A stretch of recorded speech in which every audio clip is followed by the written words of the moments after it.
আমরা চারটে যুগ জানি, তাই না মা? চারটে যুগ তো, সত্য, তেতা, তারপরে কলি।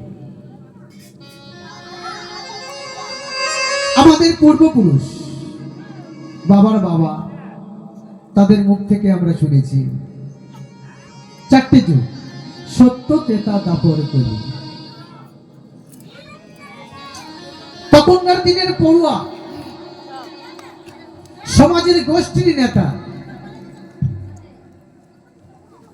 তার কথা অনুযায়ী সমাজ চলতো না মা?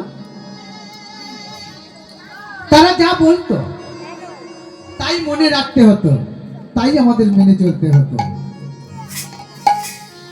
আজ এই কলিযুগে কলির মানব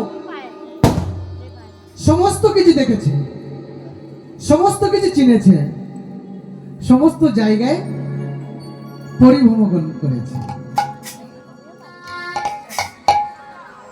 আমাদের 18টা পুরাণ, 4টি বেদ, 6টা উপনিষদ।